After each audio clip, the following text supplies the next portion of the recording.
Você já percebeu que o Shin Godzilla não tem só uma forma, mas várias? No próprio filme mesmo ele vai evoluindo em tempo real. E é isso que eu vou te mostrar hoje. As 8 formas do Shin Godzilla e até onde essa evolução poderia ter chegado. E aí, meu querido, tudo beleza? Diferente da maioria das versões do Godzilla, o Shin não nasce pronto. Ele evolui a cada nova situação e é justamente isso que faz dele uma das versões mais assustadoras já criadas.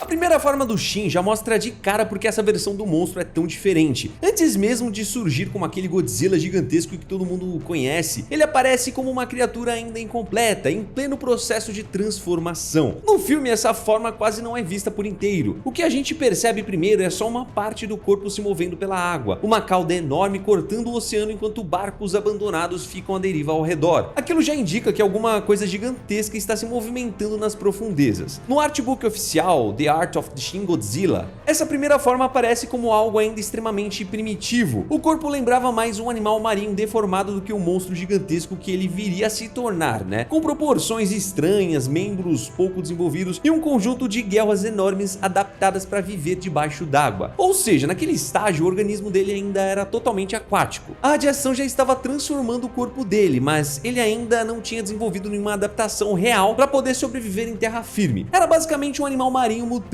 que continuava evoluindo enquanto tentava lidar com um ambiente que não fazia parte do seu habitat original. E isso explica porque a próxima forma é tão perturbadora. Porque quando essa criatura finalmente sai da água, ela claramente ainda não está pronta para estar ali. Quando o Shin Godzilla finalmente emerge em terra firme, a criatura que aparece está muito longe do monstro gigantesco que o público costuma imaginar. Essa segunda forma, conhecida pelos fãs como Kamata-kun, parece quase um animal que saiu do lugar errado. O corpo é baixo e alongado, apoiado em 4 membros grossos, né? Como se ainda estivesse tentando rastejar em vez de caminhar. Os olhos são enormes, quase sem expressão, e as guelras continuam abertas nas laterais do pescoço, sangrando enquanto ele tenta respirar fora d'água. O mais bizarro nessa forma é que ela parece provisória o tempo todo. Você olha pra ela e não passa a sensação de que aquele corpo foi feito para poder durar. Parece mais um organismo improvisando uma saída no desespero, como se o Shin estivesse usando aquela forma só porque ainda não conseguiu chegar na próxima, né? A cena em que ele atravessa a cidade deixa isso bem mais evidente. Em vez de atacar ou agir como um predador, o Shin simplesmente continua avançando, derrubando prédios e carros enquanto se move sem direção clara. Parece menos um monstro atacando e mais uma criatura tentando sobreviver. E ao mesmo tempo que isso acontece, o corpo dele continua mudando. As guelras começam a fechar, a postura começa a se alterar e a estrutura do corpo passa por outra transformação. Como se aquele organismo estivesse aprendendo que precisa de uma nova mudança para continuar existindo naquele ambiente. E é justamente aí que surge a próxima evolução, porque depois de voltar para a água, o Shin Godzilla não retorna como o mesmo animal que saiu de lá. Depois de desaparecer novamente no oceano, o Shin Godzilla passa por outra transformação radical. Quando ele retorna à cidade, o corpo já não é mais o mesmo daquela criatura rastejante que saiu da água horas antes. Agora a estrutura começa a lembrar algo muito mais próximo do Godzilla tradicional. Essa terceira forma, chamada pelos fãs de Shinagawa-kun, já apresenta uma postura parcialmente bípede. As pernas estão mais longas, o tronco começa a se erguer e os braços finalmente aparecem, ainda pequenos e pouco desenvolvidos, mas já indicando que o corpo está se reorganizando para poder funcionar fora da água. Ao mesmo tempo, outras mudanças também ficam visíveis. As guelras que antes sangravam constantemente começam a desaparecer, sinal de que o organismo já está se adaptando a respirar em terra firme. As placas dorsais também começam a crescer e a se tornar mais definidas, formando aquela silhueta familiar que todo mundo associa ao Godzilla. Mas essa evolução claramente tem um custo. O corpo do Shin parece instável. Em várias cenas, ela anda de forma rígida, quase tremendo, como se aquela estrutura ainda estivesse tentando suportar o próprio peso. E outro detalhe chama muita atenção também. As placas nas costas começam a liberar calor. Isso sugere que toda essa mutação está consumindo uma quantidade absurda de energia. E quando o organismo finalmente termina de reorganizar o próprio corpo, ele atinge a forma que transformaria completamente o desastre que estava acontecendo no Japão. Quando o Shin Godzilla aparece novamente depois dessa transformação, fica claro que o processo de evolução finalmente atingiu um novo patamar. Aquela criatura instável que ainda parecia se adaptar a um ambiente terrestre, agora dá lugar a algo muito mais próximo do que o público reconhece como Godzilla. Essa é a quarta forma. O corpo agora está completamente erguido, com proporções gigantescas e uma fileira de placas dorsais muito mais desenvolvida ao longo das costas. A pele assume um tom negro quase carbonizado, enquanto rachaduras vermelhas percorrem várias partes do corpo, como se o corpo dele estivesse constantemente superaquecido aparecendo por dentro. E o rosto também muda, a cabeça parece quase esquelética, sem lábios, ou bochechas definidas com fileiras irregulares de dentes aparecendo em todas as direções. Os olhos permanecem pequenos e quase imóveis, dando à criatura uma aparência ainda mais perturbadora. Mas a transformação mais importante não está apenas no visual. É nessa forma que o Shin Godzilla desenvolve uma das habilidades mais destrutivas já vistas na franquia, o raio atômico. Primeiro, ele libera uma espécie de chama térmica, como se o corpo estivesse tentando expulsar o excesso de energia acumulada. Depois, essa chama se concentra, se afina e se transforma em um feixe roxo extremamente preciso que corta prédios inteiros ao meio. O mais assustador é que esse ataque não parece surgir como uma habilidade qualquer. Ele passa a sensação de ser o resultado natural de tudo que aquele corpo vinha acumulando desde as formas anteriores. Todo o superaquecimento, toda a instabilidade, toda a mutação parecem trazer o Shin Godzilla justamente ali. E mano, o mais importante é que esse raio atômico não fica restrito à boca, né, como a gente está acostumado. As placas dorsais elas começam a disparar feixes de energia e até a ponta da cauda entra nisso, soltando um raio próprio, né, direto da cauda. É como se o corpo inteiro tivesse se transformado em um sistema de ataque nuclear vivo. E aí que o Shin deixa de parecer apenas uma criatura em mutação e passa a soar como um organismo que transformou o próprio corpo numa arma completa. É como se cada parte dele pudesse participar daquela destruição, como se a evolução tivesse organizado toda a biologia do Titã em função da destruição. Mas mesmo essa forma que parece completa, talvez não fosse o estágio final, porque o próprio filme deixa uma pista de que a evolução do Shin Godzilla ainda não tinha terminado. E aí depois chegamos no confronto final em Tóquio, né? Os cientistas conseguem colocar em prática o plano que acaba imobilizando o Shin Godzilla. O sangue da criatura começa a coagular, o corpo perde mobilidade e o monstro entra em um estado quase estático, bem no meio da cidade. À primeira vista parece que o problema foi resolvido, mas o próprio filme deixa uma última imagem que muda completamente a interpretação daquele final. Na ponta da cauda do Shin começa a aparecer uma das imagens mais perturbadoras do filme. Várias figuras humanoides surgem ali, quase como se o corpo do monstro estivesse gerando novas formas de vida. E o mais bizarro é que elas já carregam braços, pernas e até placas dorsais parecidas com as dele. E o que torna essa imagem tão forte não é só o visual bizarro, é a mudança de escala que ela sugere. Até aquele momento, todo o filme tratava o Shin Godzilla, né, como um único problema colossal, algo que precisava ser contido como um só monstro. Mas quando aquelas formas aparecem na cauda, a ameaça deixa de parecer singular. De repente, a ideia de um único Godzilla já não é suficiente para explicar o que pode vir depois. E isso levanta uma possibilidade assustadora, meu parceiro. A de que a próxima evolução da criatura talvez não fosse simplesmente uma forma maior ou mais poderosa. Aquelas figuras humanoides podem indicar que o corpo do Shin Godzilla estava começando a gerar novas formas de vida a partir de si mesmo. E se essa interpretação estiver certa, o Titã poderia deixar de existir como um único ser e passar a se multiplicar. E se aquelas criaturas da cauda já eram perturbadoras por si só, a ideia seguinte é pior ainda, porque fica claro que a evolução do Shin Godzilla não precisava continuar apenas aumentando o tamanho do monstro. O caminho seguinte poderia ser muito mais estranho que isso. Essa ideia ganha força no artbook oficial, né, do The Art of the Shin Godzilla, que trata os humanoides da cauda como a quinta forma, e também numa cena deletada em que uma parte separada do corpo do Titã aparece desenvolvendo olhos e dentes. Em vez de continuar existindo como um único corpo gigantesco, o Shin Godzilla poderia teoricamente começar a se fragmentar em várias formas menores, e cada uma delas ainda carregaria parte da biologia dele, como se fossem pedaços vivos do mesmo organismo. Isso mudaria completamente o tipo de ameaça que ele representa, porque enquanto um único Titã pode ser enfrentado como um alvo gigantesco, uma espécie inteira espalhada pelo ambiente se torna muito mais difícil de conter. Cada nova criatura poderia continuar evoluindo, se adaptando e ocupando novos territórios, e nesse cenário destruir o corpo principal já não seria mais o suficiente. Mesmo pequenos fragmentos do organismo poderiam continuar se desenvolvendo e gerando novas formas de vida, como se cada pedaço do Shin Godzilla carregasse dentro de si a capacidade de reiniciar o processo evolutivo. Mas essa ideia ainda seria apenas um passo intermediário, porque as evoluções seguintes imaginadas para a criatura começam a abandonar completamente a ideia de um Titã que faça sentido. Se a sexta forma se apoia em pistas mais concretas, a sétima já entra num terreno bem mais especulativo. Mas vai por mim, é bem interessante e até que faz bastante sentido. Nessa forma, a transformação deixaria de ser só uma mudança de tamanho ou de formato. O próprio corpo começaria a abandonar a ideia de uma estrutura definida, como se o Shin estivesse caminhando para algo cada vez menos reconhecível como um ser físico. Uma das interpretações mais ousadas sugere que ele poderia evoluir para para algo capaz de produzir a própria energia nuclear, funcionando quase como um reator nuclear vivo, completamente independente do ambiente. E se esse estágio fosse alcançado, o Shin Godzilla já não dependeria mais de fontes externas de radiação para poder continuar mudando. O próprio organismo dele geraria a energia necessária para sustentar novas mutações, novos ajustes, novas adaptações sem parar. E quando esse limite desaparece, a evolução dele deixa de ter um limite claro. Cada novo ambiente, cada nova ameaça e cada nova dificuldade poderiam forçar outra transformação. Não porque o monstro quisesse mudar, mas porque a própria existência dele funciona assim. Sobreviver significa continuar evoluindo. Só que mesmo nesse cenário já absurdo, ainda existe uma última ideia levada ao extremo. Uma forma final que abandona de vez a noção de um organismo físico como a gente entende hoje. Se a sétima forma já leva o Shin Godzilla para um campo extremamente especulativo, a oitava é onde essa ideia vai para um nível mais absurdo possível. Porque aqui ele deixaria de ser só um monstro em mutação para se tornar algo muito mais próximo de uma entidade mesmo. Nessa leitura mais extrema, a evolução do Shin já não serviria apenas para sobreviver, atacar ou se adaptar ao ambiente. O processo levaria o Titã para um estágio em que o corpo chegaria ao limite e até as formas dele começariam a perder o sentido. Ou seja, não seria mais questão de ganhar outra aparência, outro ataque ou outra habilidade. Seria deixar de funcionar como um ser vivo comum. E é justamente por isso que tanta gente olha para essa etapa final como algo quase divino. Não no sentido de um deus clássico, mas de uma presença que já não estaria presa às mesmas regras que prendem qualquer criatura normal. Algo impossível de conter de verdade, porque a evolução teria levado o Shin para um ponto muito acima daquilo que a humanidade conseguiria entender ou combater. Talvez seja justamente aí que o Shin Godzilla fique mais assustador do que quase qualquer outra versão do personagem. Porque em muitos filmes, por mais gigante e destrutivo que o Godzilla seja, você ainda olha para ele e enxerga um titã. No Shin, chega uma hora em que isso começa a sumir. Ele já não passa a sensação de ser só uma criatura fora de controle. Ele começa a parecer algo que continua mudando sem parar, sem forma final, sem limite claro, e vira até onde isso ainda pode ir, a coisa fica muito mais assustadora. Essa oitava forma representa a ideia mais extrema de todas, a de que o Shin Godzilla não evoluiria apenas para sobreviver ao mundo, ele iria evoluir até ficar acima dele. Mano, já deixa o like e segue o canal. Fique com Deus, um abraço, é nóis, tchau!